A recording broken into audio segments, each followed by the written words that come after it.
Hi there, Rick here. Um, wanted to talk about two vinyl window companies I used to work with before. I visited them on the weekend. Um, they were closed, okay, but I just drove by. Um, one was, well, Peter's company, okay. Um, I was surprised to see that they weren't in their old warehouse that they had before, okay. And this new warehouse that they're in, okay. Well, it was a big building shared by other businesses.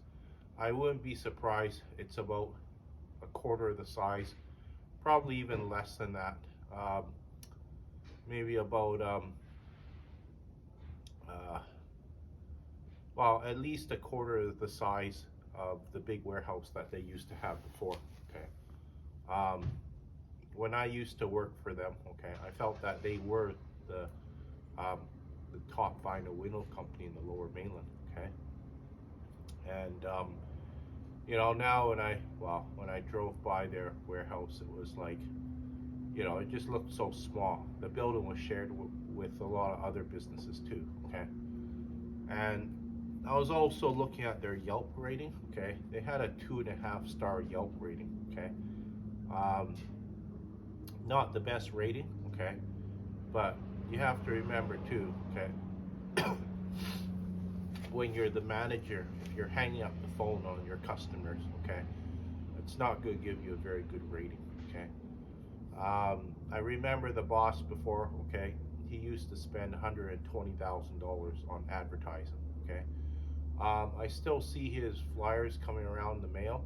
Um, he no longer takes the back page. He takes about, well, uh, it's just kind of like a coupon um, size advertisement inside the envelope itself, okay. He still probably pays a lot of money to go in there, okay. And I'm not sure why the company has shrunk so much. Maybe it's because, well, he made some bad business decisions, right? Maybe the economy is not as robust as it used to be, okay? Um, I don't know for certain, okay? Um, maybe it was because, okay, he was just having trouble finding workers, okay? Because I know that, well, um, he was having trouble finding workers, okay? Just the people coming to work for him just weren't happy working for him in the warehouse, okay? And they were leaving, okay? Um, well, when I used to work for them for 3 years, okay? Um, well, the manager told me to go somewhere else to work, okay? And which I did. I went to another vinyl window company. And then 2 years later, um, well, more like about 3 years later, um, he asked me to, come back to work for his company, right? So I told one of my other bosses about that, and he started laughing when he heard that. It was when I kind of think about it now, I thought it was kind of funny. Okay, just because, okay, you know, um, imagine running your own company. Okay, you have workers below you. Okay, and well, for whatever reason, okay, you don't like one of the workers, you tell them to go work somewhere else. So, which he does, right?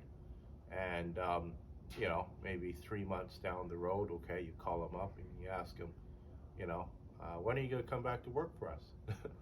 So, it's almost laughable a bit when you do that to your workers. Okay, like, I mean, I haven't heard of stories of like that much, and I even um, haven't heard about uh, you know that many people talk about it. Okay, but this is the politics in the vinyl window industry.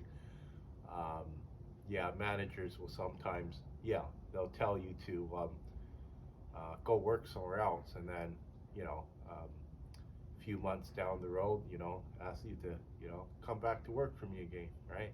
So it's almost laughable. I was telling one of my other coworkers who's in the works as a glazer. I was telling him that story, and Yeah, he started laughing. Yeah. Um, so, yeah, he thought it was kind of funny too. One of the other companies I was with, okay, um, they're in the same area, okay, the same location that they were in, okay. Um, they still have a very big warehouse. I think I remember when I was working there, they were renting the warehouse, okay. So, they had to pay rent. They didn't own the building, they didn't pay a mortgage on it, okay. Um, you have to remember too, okay, when you have workers or you have a large square footage, whether it be 10,000 square feet or 20 or 50,000 square feet, you have to have, okay, so much income coming in to, well, justify having that amount of space and, having, this many workers work at your warehouse too, okay? Uh, Peter's company, if you were to ask, well, if you were to ask me, do you think, that Peter's company is still the number one vinyl window company in Lower Mainland? I would say no. Okay, just from looking at the size of, well, their warehouse, right?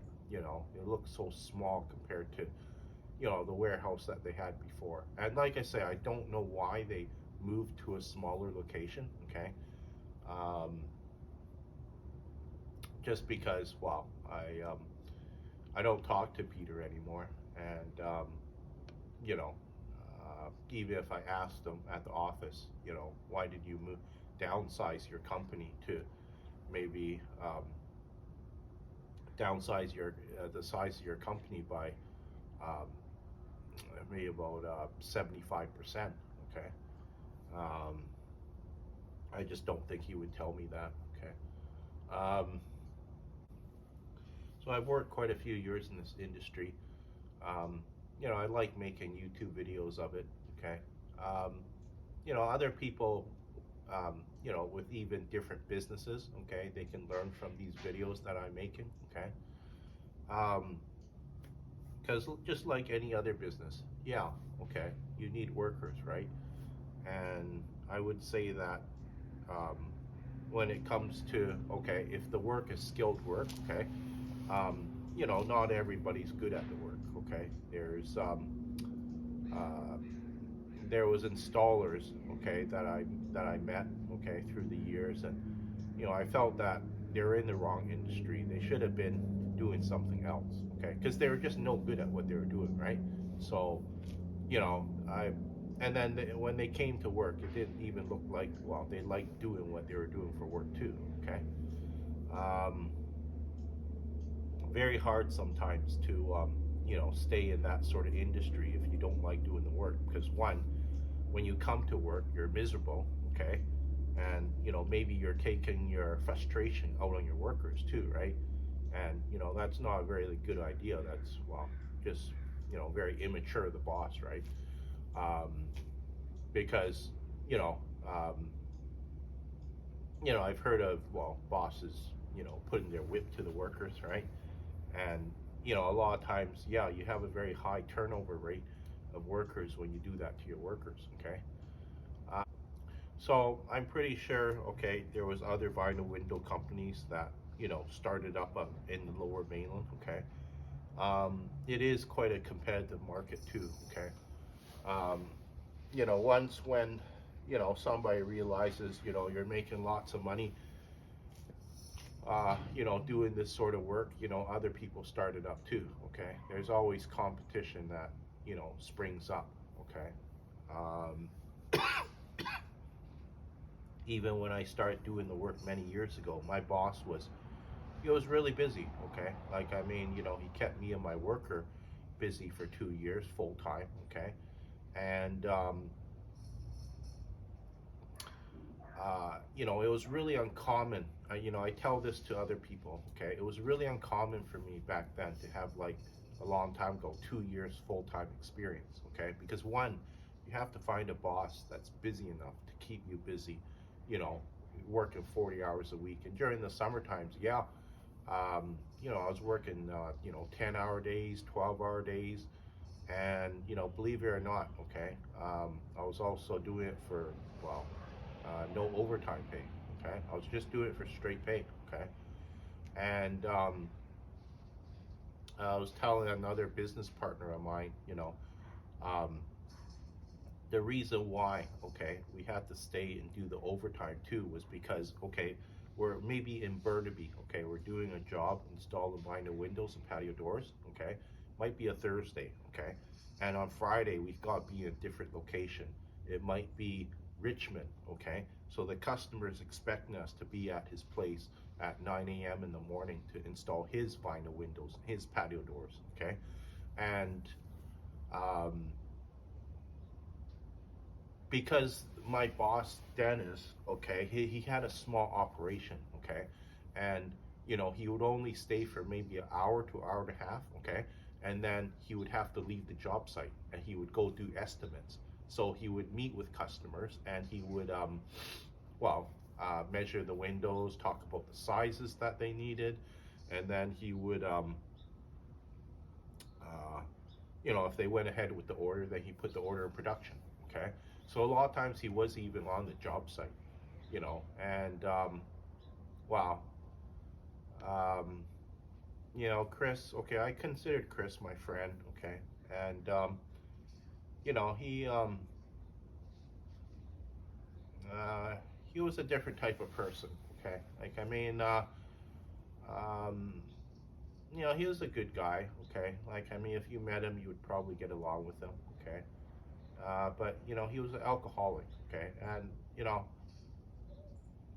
I'm not sure. Okay, if you met an alcoholic before. Okay, but you have to remember, I'm working with this guy 40 hours a week. Okay, and you know, um, when you come to work in the morning. Okay, you have a really bad hangover. Okay, and it's really difficult. Okay, to do your work when you're like this. Okay, because one, okay, you're so what is it? You're so hungover, and you're half asleep. Okay, and you're sometimes you're operating dangerous power tools with spinning blades going around in a circle, right? So a lot of times I looked after the skill saw in the morning just because Chris was in what is it? Um, he was in no mood to to look after dangerous weapon or dangerous tools in the morning. Okay, and one time I think I did he did use the skill saw, and he was supposed to cut a straight line, okay, down the customer's house by the side of the window, and it was off by as much as a half an inch in some areas. Okay, and the boss, when he went up the ladder, he said, "Who cut this?" Right? So he's kind of angry, right? Because you didn't even do a good job of cutting a straight line, right? I told him the truth. Okay, yeah, Chris done it. Okay, um, and I was thinking of myself in my head. I was thinking, well, what do you expect? If you give a drunk a skill saw to a drunk, early in the morning, right? But I didn't say that. Okay, I was just thinking of that in my head, right? Um, because remember, okay, Chris was at the bar, okay, till maybe one in the morning, okay, and he's getting home, okay, maybe about I don't know 1:30, okay, um, maybe he's taking a shower, probably not, okay, and then he's going to bed, right, and then he has to get up probably about 7 in the morning, start getting ready, okay, and then taking the bus to where he's supposed to go, okay, and be ready for work, right? And also too, remember, okay, we're working right around the Lower Mainland. He's not doesn't have his license, okay, and he doesn't drive, okay, and you know, usually I was always on time, 15 minutes before work, okay. And believe it or not, okay, I remember when he lived in North Delta, and he would still have trouble finding addresses, okay, in the city that he lived in, okay. He was sometimes going to the wrong address, okay, and the boss didn't like it, okay, because I'm ready at work, okay, on time, ready to go, right, and he's thinking to himself, where's Chris? He's not here, you know, um, so he's still on his way, okay, and Yeah, sure, it's okay. You're late for work sometimes, okay. But this was a constant thing that, he was late almost maybe 3 days a week, okay, sometimes even more, okay. Um, he was also, well, missing at least one day a week. Seriously, he was missing one day a week of work during the summertime. So, you have to remember, okay, it's a lot easier to work on like a 4 day work week compared to a 5 day, like what I'm doing, right? And I didn't consider the work easy too. Okay, I still found it kind of difficult because remember during the summertime, okay, you're working out in the sun, and sometimes you're picking up heavy stuff, right? Um, you're out in the sun for a good portion of the day, right? After 8 hours, you're tired. I didn't really want to work the overtime, okay, but I did, okay. Boss should have been, more appreciative of of what I was doing for him, right? And you have to remember too, okay, I was working for straight pay, okay. You weren't paying me overtime, right? Which you should have been doing, right?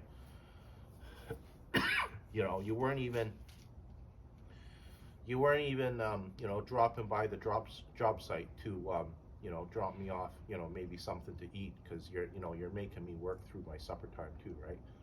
Um, but that's how the industry was, right? So that's another reason why I was telling my business partner, um, it was very uncommon, okay, for me to have like 2 years experience a long time ago. And after that, okay, 2 years, I said, okay, that's enough. I'm gonna go work for, somebody else. And I went to go work for the big vinyl window companies. And I met the manager, okay, Peter, okay. I think when he found out I had 2 years full-time experience, okay, he was kind of shocked, okay. I think he was quite surprised, okay. But he didn't tell me, okay, yeah, I'm really surprised you got 2 years experience, right? So I was telling my business partner that, um, uh, okay, he said he needed somebody to work in the warehouse, okay, and okay, I didn't have any experience making these vinyl windows and patio doors in the warehouse, right? He was willing to pay me, well, minimum wage. I was okay with that, right? Because you have to remember, I don't know how to do this, right? Um, you're showing me how to do this sort of work I don't know how to do, right? So after do it for 6 months, okay. Well, what was happening? Okay, this was early on, maybe even after about a week or 2 weeks. Okay, I noticed he was sending me out a lot um, to the job sites to help out the contractors because they had 4 full-time contractors that installed these vinyl windows and patio doors right around the lower mainland, right? And a lot of the workers, okay, they had sometimes a few weeks or even a few months experience installing vinyl windows, patio doors. Now, most of the crews had about maybe 3 to 4 workers, okay, but I felt you have to remember you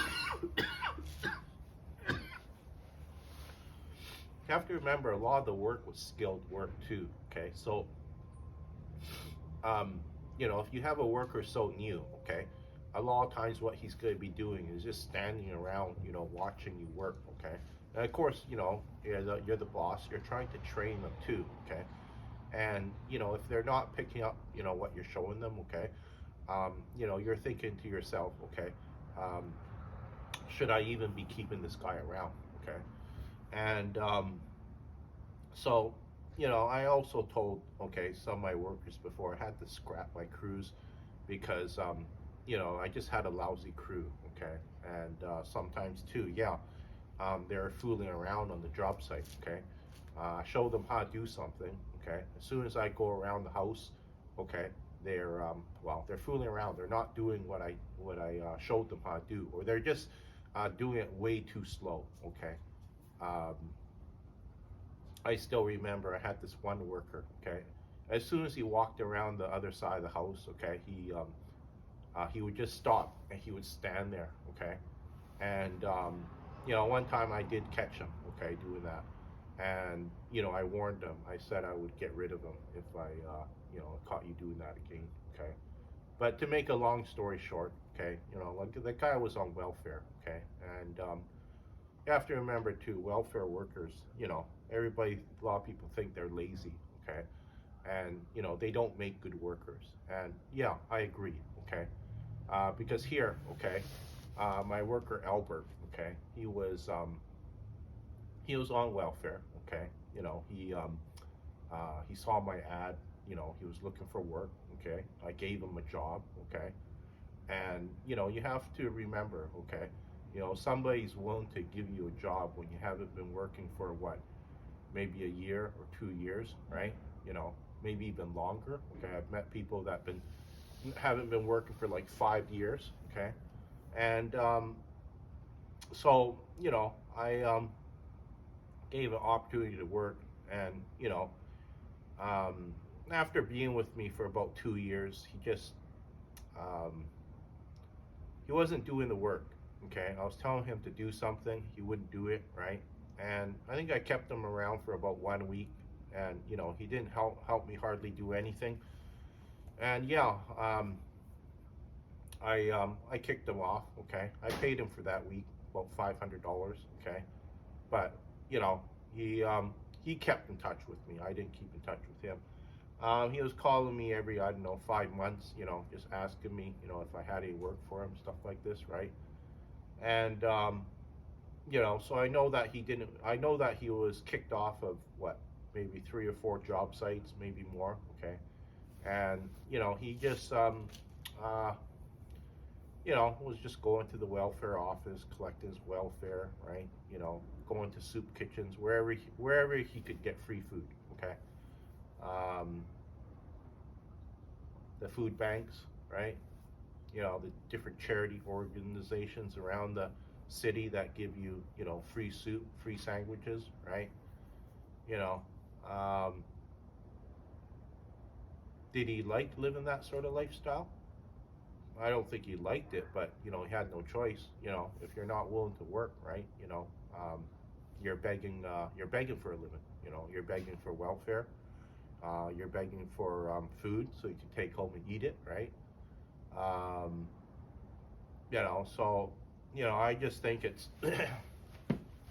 it's a waste of a life, and people, well, like, I mean, people really look down on you when you do stuff like that too, especially if you can actually work, okay, but you're just too lazy, you don't want to work, okay. And my coworker Chris was with me because he was the job site was kind of far from his place. He was staying with me. We saw this guy in the alley sleep in my alley early in the morning on the way to work. He was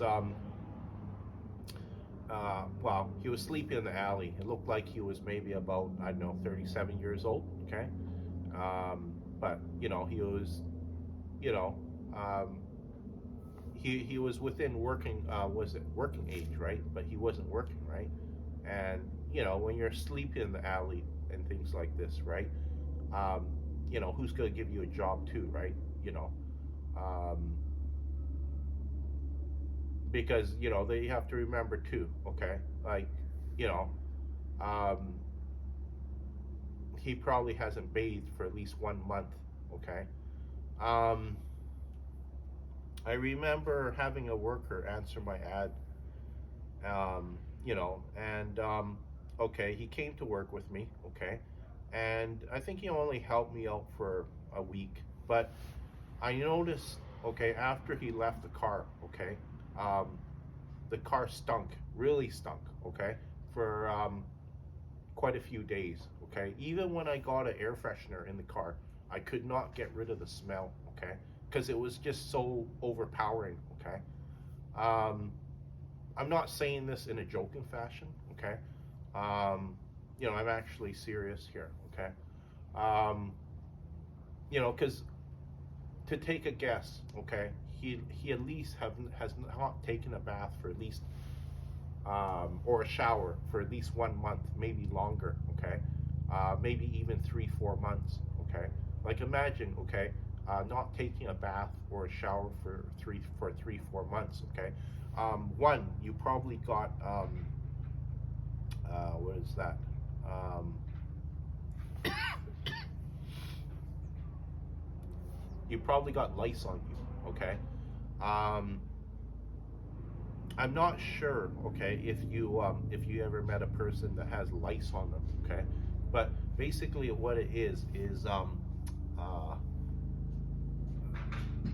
it's kind of like, okay, little bugs. I think like they're on your skin, okay, and it gets into your clothes, okay, and this lice can jump off you and jump on other people too, okay, but it's actually, well, it's very disgusting because I even know that, okay, or even they have lice on them, okay, so they smell very bad, okay, and they got these little little bugs or little critters on their skin, right, and it's not it's not very pleasant, um, to meet these people, right? And this person, okay, um, I figure, okay, um, he was kind of homeless a bit, okay, and uh, he hasn't been working, okay, he hasn't been working for a very long time, okay, and you know, you smell very bad too, okay, and I don't even think they realize, okay, that they've got lice on them, and or maybe they do, okay, or maybe they even know that, okay, they smell very bad too, okay, and like I say, I'm not saying this in a joking fashion, okay, I'm actually serious. um, it's a serious problem because here in the city, okay, I know that, yeah, there is a lot of homeless people, okay, and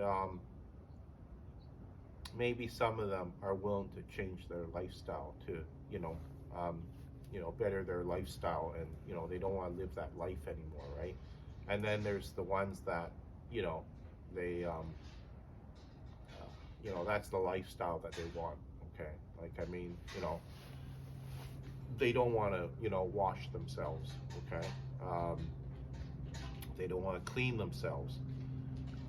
They don't want to look after their hygiene properly, okay? Um, and these people, okay, some of them, okay, they're not even looking for work anymore, okay? And then there's the ones that, yeah, they're still looking for work, okay?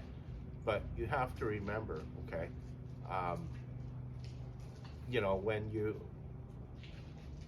when you smell like, okay, like a stall has not been cleaned out in, a horse stall has not been cleaned out in months, okay, it's pretty disgusting, okay, let's put it that way.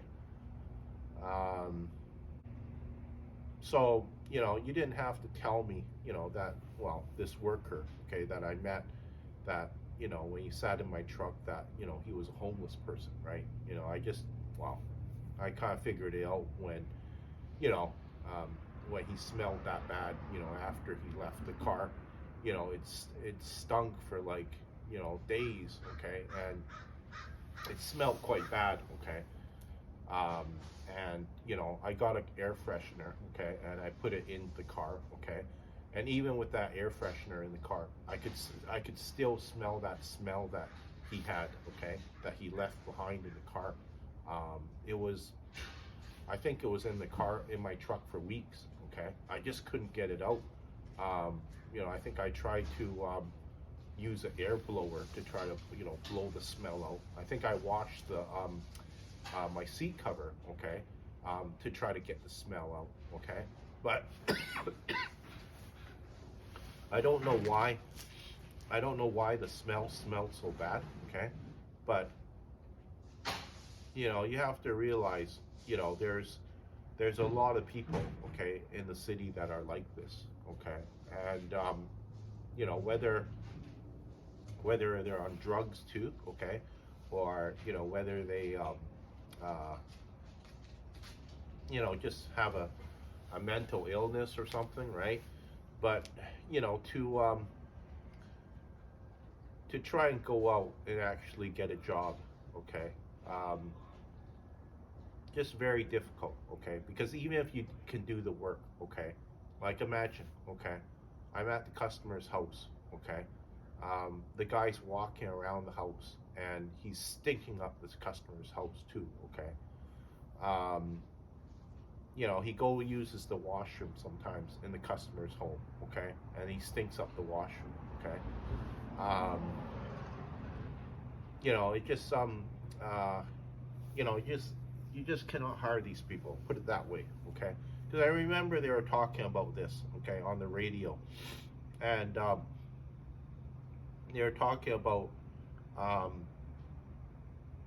I think people having trouble finding work, okay, and and then they were saying, would you give a job to a person who hasn't bathed in like 3 4 months, right? So, you know, even if you could get the job, okay, like I mean, what they were saying was, who would give a job to a person who hasn't bathed in 3 4 months, okay, maybe even longer, maybe even a year, okay, you haven't bathed in 1 whole year, okay, and remember too, okay, you probably have lice all over your body too, okay.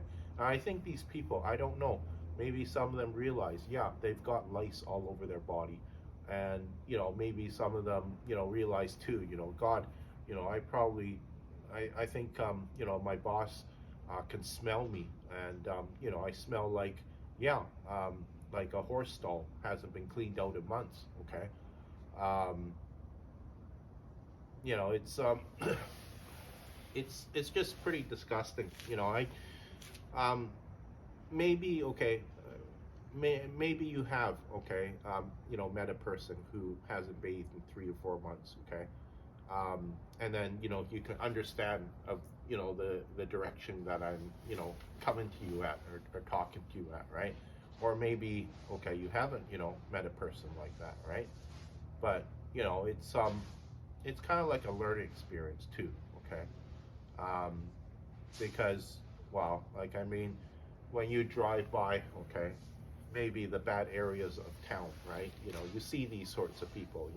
They're huddled away on a corner or a sidewalk. And yeah, they look homeless. Okay, they're holding up a cardboard sign.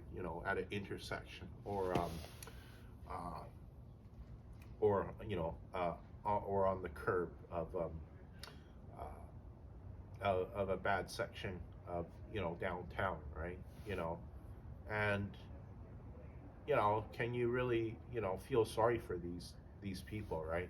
Because it's not that easy to help these people, right? And okay, you can donate food for them, right? Have some food to eat, right? But would you ever give these people a job, right? Probably not, right?